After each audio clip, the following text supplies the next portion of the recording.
সাল্লাল্লাহু আলাইহি সাল্লাম হালাকাতান বিয়াদ, আল্লাহ রাসূল একটা লোকের হাতে দেখলেন বালা, তামার বালা। এখানে অনেকের তামার বালা আছে, যারা কাজ করতে আসে তাদের হাতে তামার বালা আছে, নইলে ঘড়ি জাতীয় বালা আছে। আল্লাহ রাসূল বলেন এটা কি? আল্লাহ রাসূল আমার শরীরে একটু অসুস্থ ব্যথা আছে সেই জন্য দিয়েছি।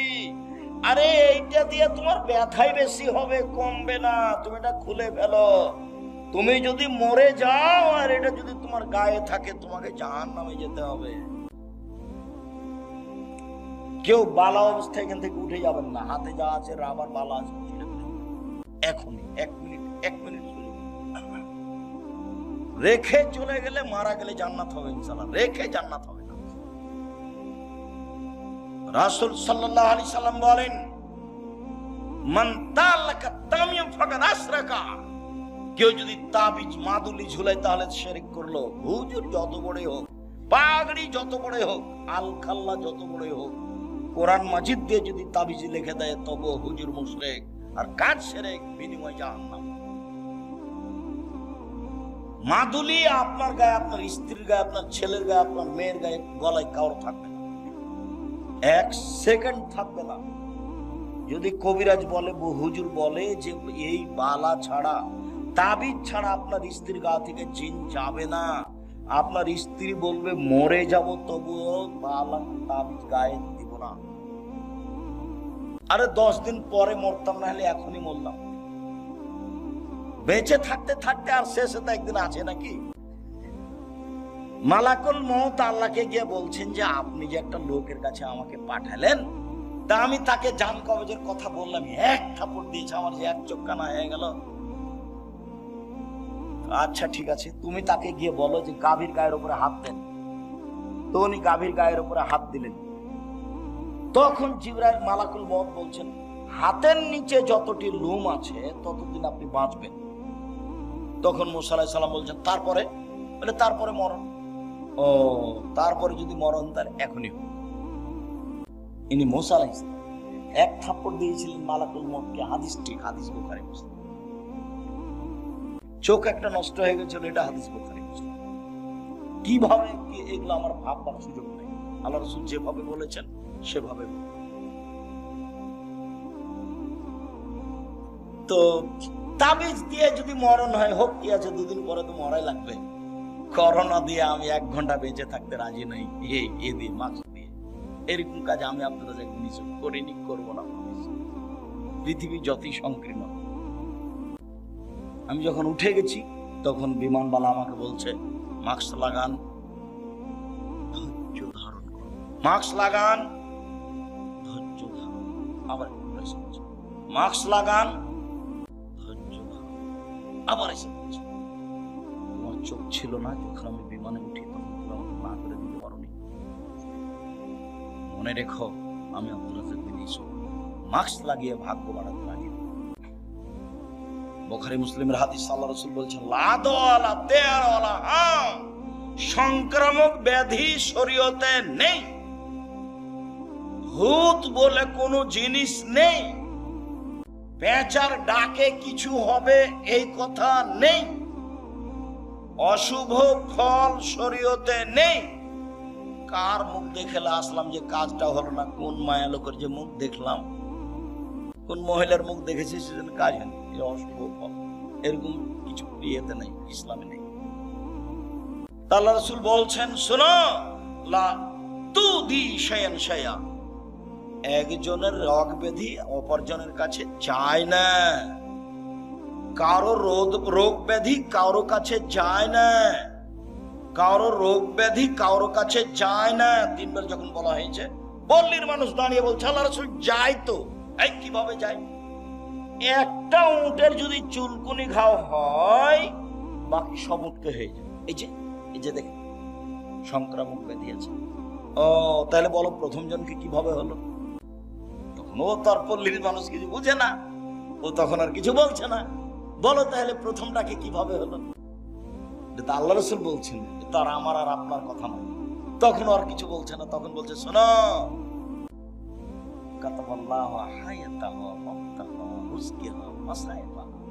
আল্লাহ যখন মানুষকে সৃষ্টি করেছেন, প্রাণীকে, তখন লিখে দিয়েছেন 1 তার মরণ, 2 তার জীবন, 3 তার রুজি, 4 তার বিপদ আপদ করোনা ভাইরাস।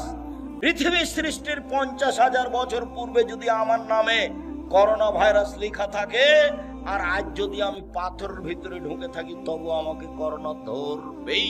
প্রমাণে ফিউচার পার্কের মালিক ঢাকার, ওরা দেশের পানি খেত না, ওরা দেশের পানি খেত না, ওরা দেশের পানি খায় না, বিদেশ থেকে পানি নিয়ে এসে খায়।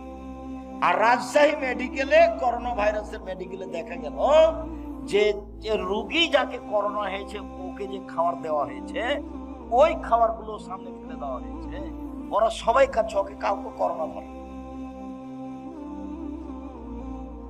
আর ওর বউ স্বামীর ভালোবাসার গায়ের সাথে গাও লাগিয়ে শুয়ে আছে, ওর বউকে করোনা ধরলো না, আর আমাকে নাকি 3 ফুট দূরে থাকতে হবে।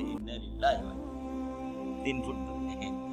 আমি দুবাইয়ে গেছি, বলছে আমি আপনার পায়ের সাথে পা লাগিয়ে বসো, দাঁড়ান, আমি বলছি জরিমানা হবে। জরিমানা আমি দেবো? পায়ের সাথে পা লাগিয়ে দাঁড়ান। প্রায় মাসখানেক ছিলাম, আমি ভাবছিলাম যে বিমানবন্দরে যখন যাব তখন মনে হয় আমার টিকিট হবে না, কেন আটকাবে, কত যে জরিমানা আছে আল্লাহ জানে। দেখা গেল কিছু হলো না, তাহলে আমার কোনো জরিমানা হয়নি, আল্লাহ বাঁচাচ্ছে। করোনা ভাইরাসের আমি 5 পয়সা দাম দিই, সরিষা সম পরিমাণ। করোনা ভাইরাসের লোককে দেখতে গেছি, আমার তো একটু ধাক্কাও খায়নি যে পাশে যাব, এরকম আমার কোনো অন্তরে ধাক্কা খায়নি। শীত মাস্কে করোনাকে ঠেকানো হবে, এটা কি শিরক। এখনকার মাস্ক এই যে ধুলাবালি আছে, জীবনে দিয়ে থাকে, সবসময় দিয়ে থাকে না, আমরা চাপাই না। ওই যে মানুষ গরুর পায়ে মশারি কালাই এগুলো মারা বুঝেন কিনা আপনারা? তো যখন দেখি যে নাকে এমন কিছু ঢোকে, আমার আব্বাকে দিতে দেখি না, আমাদেরকে বলেও নি কিছু। এখন দেখছি যে দেওয়া ভালো। নাকটা যখন ঝেড়েছি তখন এত ময়লা বের হয়েছে। গরুর উপরে গরু নিয়ে ঘুরেছি, ওই মশারি কালাইয়ের উপরে। আমার আব্বা তো কৃষক মানুষ, আমি কৃষকের সবকিছু বুঝি, আমি নিয়ে করতেও পারি। সম্মানিত দিনী ভাই বোন,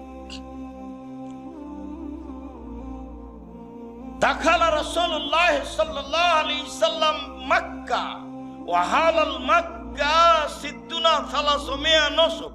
আল্লাহর নবী যখন কাবা ঘরে ঢুকলেন, তখন কাবার ঘরে ছিল 360টি মূর্তি। মূর্তিগুলো ছিল ইব্রাহিম আর ইসমাইলের। আল্লাহর নবী যখন কাবা ঘরে ঢুকলেন, তখন কাবা ঘরে ছিল 360টি মূর্তি।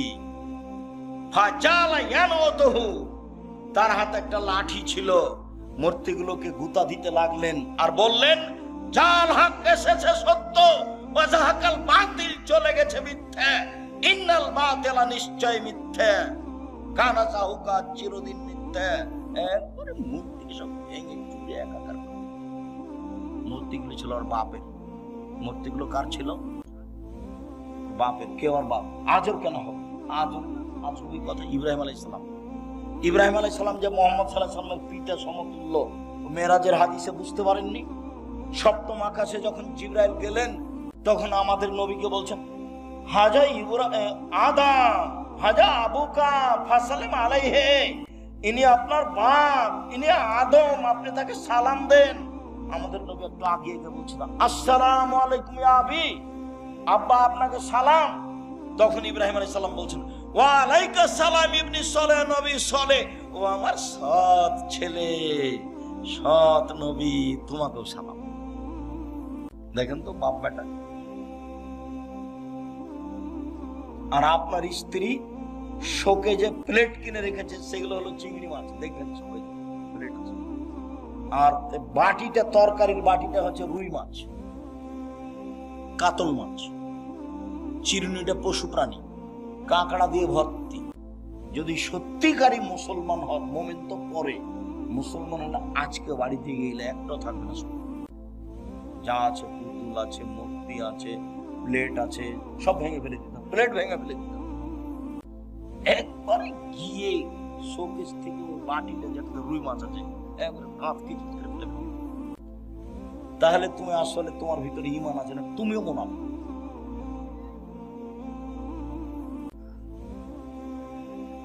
গিন্নি যদি রাগ করে তাহলে বলবে যে আগে বক্তব্যটা শোনো, আব্দুল রাজ্জাক সাহেবের বক্তব্যটা শোনো। যাক, সেটা পরে, ওর সাথে কোনো কথা নেই, শরীয়ত শরীয়ত। সম্মানিত দিনী ভাই বোন, এইসব কিছুই হচ্ছে শিরক। খারাজা রাসূলুল্লাহ সাল্লাল্লাহু আলাইহি সাল্লাম ইলা হুনাইন, আল্লাহ রাসূল হুনাইনের যুদ্ধে বের হলেন। মাররাবে সাজারাতিল লিল মুশরিকিনা, মুশরিকদের একটা গাছের পাশ দিয়ে যাচ্ছিলেন, নিকলাল্লাহ জাত আনওয়াত। সেই গাছের নাম হলো জাত আনওয়াত, গাছের নাম হলো জাত আনওয়াত। ইউআল্লিকু আসলিহাতাহু আলাইহা, মুশরিকরা ওদের তরবারি গাছে ঝুলাতো, ওই গাছের নাম হলো জাত আনওয়াত। তখন সাহাবীগণ বলছেন, আল্লাহর নবী, ইজাল্লানা জাত আনওয়াতিন, আপনি আমাদের জন্য একটা গাছের এরকম ব্যবস্থা করে দেন না। ওরা ওই গাছ থেকে সুবিধা ভোগ করে, আমাদের জন্য একটা গাছ নির্ধারণ করে দেন, সেই গাছে আমরা তরবারি ঝুলাবো, তাহলে আমরা যুদ্ধে জয় হবো, সেখানে একটা বরকত হবে। তখন আল্লাহ রাসূল বলছেন, সুবহানাল্লাহ, লা ইলাহা ইল্লাল্লাহ, সুবহানাল্লাহ। এই কি কথা? হাজা কামা কালা কম মুসা, এটা তো হলো মুসার সম্প্রদায়ের মতো কথা, এটা তো হলো মুসার সম্প্রদায়ের মতো কথা। মুসার সম্প্রদায় বলেছিল, ইজাল্লানা ইলাহান কামালাহুম আলাইহা, ওদের যেমন মাবুদ আছে, মুসা আপনি আমাদের এই জন্য মাবুদ করে দেন। সরস্বতী, ভগবতী, কালী, দুর্গা, লাত, মানাত, উজ্জা। কালীকে বলবো সিজদা করার সময় বিচার মাঠে আল্লাহকে বলে পার করে নিও। দুর্গাকে বলবো বিচার মাঠে পার করে নিও সিজদা করে। কালী, দুর্গা, সরস্বতী, ভগবতী বলবো বিচার মাঠে পার করে নিও। মুসা আমাদের জন্য একটা মাবুদ করে দেন, যেমন ভাবে ওদের মাবুদ আছে, আমাদেরও বিপদ থেকে পার করে দিবে। লা হাওলা ওয়ালা কুওয়াতা ইল্লা বিল্লাহ, নাউযুবিল্লাহি মিন যালিক। আল্লাহ নবী বলেন, সুবহানাল্লাহ। যা কিছু করলেন মনে করবে এতে কল্যাণ আছে, সেটাই হলো শিরক। যার জন্য দিবস শিরক, তোমার মা দিবস হোক, নাহলে তোমার বাপ দিবস হোক, নাহলে পায়খানা দিবস হোক, সব শিরক। রাসূল সাল্লাল্লাহু আলাইহি সাল্লাম বলেন, মান হালাফা লিগাইরিল্লাহ ফাকাদ আশরাকা, কেউ যদি আল্লাহ ব্যতীত অন্যের নামে কসম করে তাহলে শিরক হলো। মায়ের কসম শিরক, দুই চোখের কসম শিরক, ছেলের মাথায় হাত দিয়ে কসম করছি টাকা নিয়ে, এটা শিরক। তুলসী গাছ তুলে ফেলা যায় না, এই কথা বললে শিরক হবে। ঘরের উপরে কাক ডাকছে, কুটুম্ব আসতে পারে, এই কথা বললে শিরক হবে। হাত থেকে গিলাস পড়ে গেল, কে আসবে, এই কথা বললে শিরক হবে। রাতে লোহা হাতে করে বের হইতে হবে, নইলে চোরাচুন্নি পাখি বাচ্চা ধরতে পারে, এই কথা বললে শিরক হবে। শুনুন, সূর্য ডুবার সাথে সাথে বাড়িতে আলো জ্বালাতে হবে, নইলে শিরক হবে। এই যে দেশ ট্রাভেলস, গাড়িতে আছি, সূর্য ডুবার সাথে সাথে আলো দিয়ে দেয়, এই চালাই সুপারভাইজার, শোনা এখানে গাড়িতে আলো দিলে কেন? বসে বলেছে, বসে বলেছে সূর্য ডুবার সাথে সাথে কি করতে হবে? গাড়িতে আলো দিতে হবে। কে বলেছে? অবাক। শাহ মখদুম আলাইহিস সালামের পবিত্র ভূমি। এই ছেলে শোনো, রাজশাহী শাহ মখদুমের পবিত্র ভূমি না আল্লাহ? প্রতিদিন শিরক করছে সব। বাংলাদেশের অফিস, আদালত, কোর্ট, করাচি, শিক্ষা প্রতিষ্ঠান, বই, পুস্তক, বাড়ি, ঘর সব শিরক দিয়ে ভরা। আমরা জানি ঝড় বৃষ্টি বন্যা চলে বিপদ সীমার উপর দিয়ে, ভারত, বাংলাদেশ, পাকিস্তানে শিরক চলে বিপদ সীমার উপর দিয়ে। আল্লাহ তুমি বাঁচাও। পৃথিবীতে সবচেয়ে বড় পাপ হলো শিরক। আল্লাহ রাসূল বলেন, আকবারুল কাবায়রা সালাসা, সবচেয়ে বড় পাপ তিনটি, তার এক নম্বর বড় পাপ হলো শিরক। শিরক মহা পাপ। শিরকের পাপ ক্ষমা হবে না বিচারের মাঠে, এখন হবে। শিরকের পাপ ক্ষমা হবে না বিচারের মাঠে, এখন হবে। রাসূল সাল্লাল্লাহু আলাইহি সাল্লাম শেষ সময়ে বলেছিলেন, ইত্তাখাযাল ইয়াহুদান নাসারা কুবুরাম বিমাসাজিদা, আল্লাহ তাদের প্রতি অভিশাপ করুক, ইহুদি খ্রিস্টানেরা ওদের নবী মারা গেলে কবরকে মাজার করেছে। কবর মাজার, যদি কবর মাজার যদি মসজিদ হয়, তাহলে সেই মসজিদে সালাত হবে না, বিড়াল দহের মসজিদে সালাত হবে না। এই দেশে যত আল্লাহ রাসূল বলছেন লা তুসাল্লু আলাল কাবরে ওয়ালা ইলাইহা, কবরের উপরে সালাত আদায় করো না, কবরের দিকে সালাত আদায় করো না। ওয়ালা তুসাল্লি বাইনাল কবরে, কবরের মাঝে সালাত আদায় করো না। মসজিদের ডানে কবর থাকলে মসজিদ বাতিল, বামে থাকলে বাতিল, সামনে থাকলে বাতিল, পিছনে থাকলে বাতিল, ভিতরে থাকলে তো আগেই বাতিল। এইসব মসজিদে সালাত হবে না। আল্লাহ রাসূল বলছেন কবরের দিকে মুখ করে সালাত আদায় করো না, কবরের উপরে করো না, কবরের পাশে করো না, সব করার নিষেধ। এই মাসের পত্রিকা যেটা এখানে আছে পত্রিকা, এতে এই হাদিসগুলো দেওয়া আছে একটা না। আমি জানি না আপনাদের জামিয়া সালাফিয়ার আল ইতিসাম পত্রিকার সাথে ভালোবাসা আছে কিনা। দেখেন, মনটা ছোট করে কোনো লাভ নেই। মাসে 30টা টাকা খরচ করে একটা পত্রিকা রাখবেন না, আমি দুঃখিত। লক্ষ লক্ষ টাকা তার পিছনে খরচ আছে। বিদেশি মহাদেশ দিয়ে সেই পত্রিকা লিখা হয়, যাদের থাকা ভিন্ন, খাওয়া ভিন্ন, আর আপনি 30 টাকা মূল্যায়ন করতে পারলেন না। আপনার 30 টাকা আমার কাছে 30 লক্ষ। কেননা আপনি 30 টাকা দিয়ে ওকে মূল্যায়ন করলে এই কাজটা চলতে থাকবে। ওর পিছনে বহু মানুষ আছে। মুখে জাতিকে ফাঁকি দিনি, মিডিয়ায় জাতিকে ফাঁকি দিনি, কলমে জাতিকে ফাঁকি দিনি।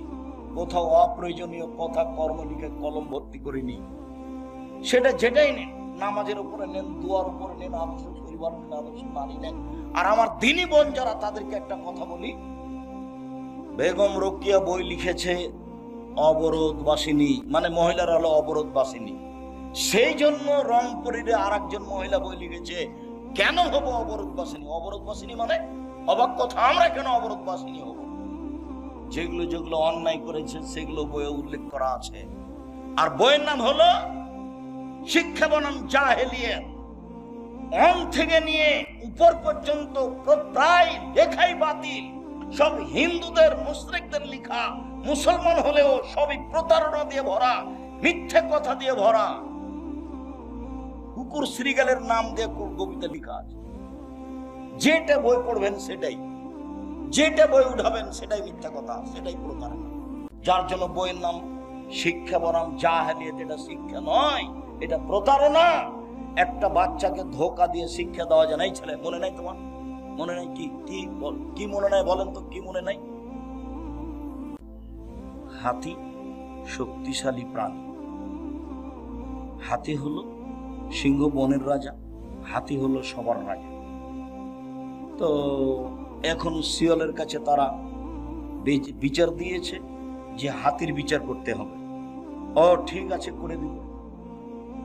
তো শিয়াল হাতিকে গিয়ে বলছে, হাতি মশাই, আপনাকে সম্মান জানার জন্য নদীর ওই পারে অনেকে আছে, আপনার অপেক্ষা করছে সবাই। তাই? খুব ভালো কথা, কিভাবে যেতে হবে? আমি আগে আগে যাচ্ছি, দেখেন। তো শ্রীগাল পানিতে নেমে সাঁতার দিয়ে চলে গেছে। তখন হাতি বলছে, তাহলে আমিও যাই ভাবে। হাতি যখন পানিতে নেমেছে, তো কি হয়ে গেল? ডুবে গেল। এই গল্পটা ছেলেদেরকে শিখাচ্ছে। এটা তুমি কি মনে করবে? এটা ধোঁকাবাজি, প্রতারণা। ওই লেখক অযোগ্য, ওর বাপ অযোগ্য, ওর জাতি অযোগ্য, সবকিছু বাতিল। এই প্রতিষ্ঠান বাতিল। এইভাবে শিক্ষা জাতিকে ছেলে দেওয়া যাবে না। প্রতারণা, ধোঁকা। জামিয়া সালাফের সব ক্লাসের জন্য ভিন্ন বই আছে। আমরা নিজেরাই সব বই বের করছি, শুরু থেকে শেষ পর্যন্ত চেষ্টা চালাচ্ছি। জাতির কাছে মডেল হিসেবে প্রতিষ্ঠান পেশ করতে চাই। আপনার কাছে যেটা আমি দাবি রেখেছি সেটা হলো একটু দোয়া। আমি পরের বাক্য বলেছি যে আপনার 10টা টাকা ছাড়া জামিয়া সালাফে গড়ে যাক, এটা আমি চাইনি। বিচার মাঠে আপনি ঠেকে যান, আমি এটা চাইনি। আপনি 10টা টাকা দিয়ে রাখলে আপনি বলবেন যে আমি জামিয়া সালাফে 10টা টাকা দিয়েছি। 23-24 তারিখে যাবেন, আমি যখন বলবো 10টা টাকা দিবেন, দিয়ে বলে রাখবেন যে আমি জামিয়া সালাফে 10টা টাকা দিয়ে শরীক আছি। প্রতি মাসে 32 লক্ষ বেতন লাগে। প্রত্যেক দিন বিকালে 50 থেকে 1 লক্ষ টাকা লেবার মিস্ত্রি বিল আছে। তো উপর থেকে তো এটা নেমে আসে না। ফকির ফাকরা আপনি আমি এরকমই দিয়ে চলে। এখানে কোনো বৃত্তশালী নেই, সাধারণ মানুষদের জামিয়া সালাফে চলে। আপনার যার জন্য আমি দাবি জানিয়েছি দোয়ার। সম্মিলিত দিনী ভাই বোন, আমি আলোচনার শেষে চলে আসলাম। আমি আংশিকভাবে কষ্ট পেলেও আপনাদের বসে থাকাতে আমি খুবই খুশি হয়েছি। জাযাকুমুল্লাহ খায়র। সম্মানিত দিনী ভাই বোন, আমার উপদেশ মনে রাখবেন। এই ছেলে থামো। 5 ওয়াক্ত সালাত, 1 2 মনে রাখতে হবে হালাল রুজি, 3 কোরআন তেলাওয়াত, 4 দুইজন যেখানে বসে আছে সেখানে না বসে, এটা উপদেশ। শিরক থেকে বাঁচতে হবে, তৃতীয় কথা। চতুর্থ কথা হলো 23-24 ডাঙ্গিপাড়ায় যেতে হবে। জোরালো অনুরোধ থাকছে, পুরুষ নারী সবাই যাবেন, আমি খুশি হব। 10টা টাকা হলো সহযোগিতা করবেন, আর সবাই বই পুস্তক নিয়ে যাবেন, কেউ খালি যাবেন না। আর আপনাদের প্রিয় আব্দুল্লাহর বই আছে মিন্নাতুল বারি, বুখারীর ব্যতিক্রম ব্যাখ্যা। এছাড়াও দেখেন তাওজিহুল কোরআন তাফসির আছে, ব্যতিক্রম তাফসির, অন্যান্য বইগুলি, দুয়ার বই আছে, কেন নির্যাতন কি তার প্রতিকার, শিক্ষা বানান জাহেলিয়াত, সমাধিকার নেই মর্যাদা চাই, আদর্শ নারী আদর্শ পরিবার। আমার দিনী ভাই বোনকে বইগুলি সংগ্রহ করার জন্য অনুরোধ জানাচ্ছি। আমার হাতের ডান দিকে বইগুলি আছে স্টেজের পাশেই। আর এখানে প্রতিষ্ঠান আছে, মাদ্রাসা, আপনারা সহযোগিতা করে যাবেন অবশ্যই। মসজিদে একামত হওয়ার আগে দাঁড়িয়ে যান, এটা কি হাদিস দ্বারা? জি না, একামতের আগে কেউ দাঁড়াতে পাবে না। একামত যখন শুরু হবে তখন দাঁড়াবে, তার আগে কেউ দাঁড়াতে পাবে না। আচ্ছা, বারাকাল্লাহ। শায়েখ আসসালামু আলাইকুম, কোন মৃত ব্যক্তি স্বপ্নে আমাকে ডাকলে এর কোনো প্রভাব পড়বে কি? জি না, কোনো প্রভাব পড়বে না।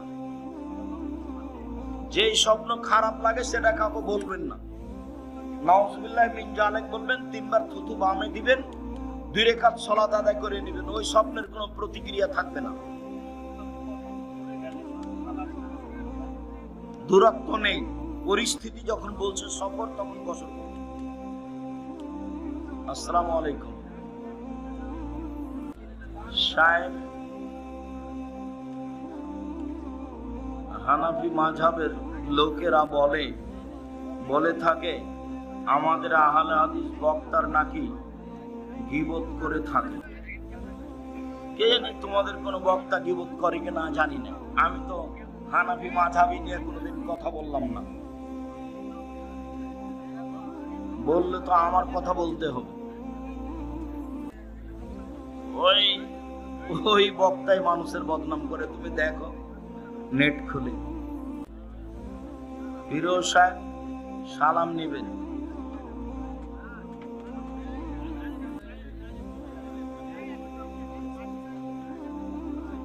মানসিক কোনো রোগ নেই, ইবাদত করলে এর জন্য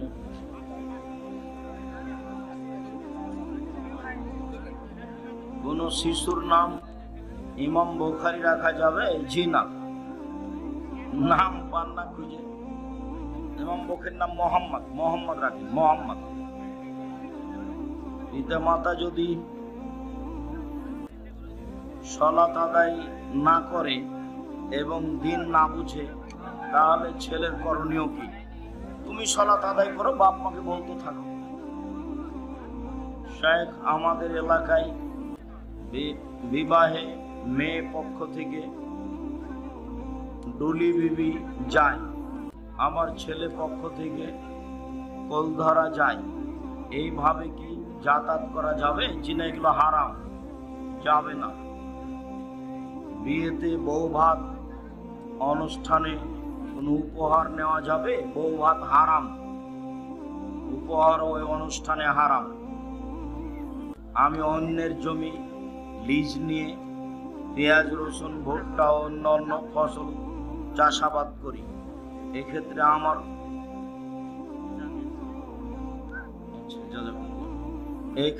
আমার ঔষধ ব্যবস্থা কি হবে? পেঁয়াজের রসুনের ঔষধ লাগবে না, আলুর লাগবে না, বেগুনের লাগবে না, তরি তরকারি লাগবে না, সবজির লাগবে না। লাগবে ধান, সরিষার, যার নাম শস্য 18-29 কেজি হলে ভাড়া নেওয়া জমিতেও ওষুধ দিতে হবে। হাফিজিয়া মাদ্রাসার ছোট ছোট ছাত্রদের দিয়ে হাট কালেকশন ও চাউল সংগ্রহের জন্য বাড়ি বাড়ি পাঠায়, এ বিষয়ে ইসলাম কি বলে? যে না, এগুলো ঠিক নয়। ওই কমিটি সেক্রেটারি সভাপতি ভিক্ষা করুক, ছেলে কেন? ছেলেটা ওখানে পাঠিয়েছেন, আপনার অপরাধ হয়েছে। জামিয়া সালাফের শিক্ষক আদায় করতে যায়নি, জামিয়া সালাফের ছাত্র তো বহুদূরের কথা, শিক্ষক আদায় করতে যায়নি। জামিয়া সালাফে কোনো রসিদ বহি বাইরে ব্যবহার হয় না, বাইরে ব্যবহার হলে তার বিচার হবে। আপনাকে নিজে জামিয়া সালাফে গিয়ে টাকা দিয়ে রসিদ নিয়ে আসতে হবে, হিসাব রক্ষকের ঘরে ঢুকে। কেন এটা করছেন? ওখানে ছেলে দিয়েছেন কেন? ছেলেকে ভিক্ষা করা শিখাচ্ছেন? ধর্মের নামে নোংরামি।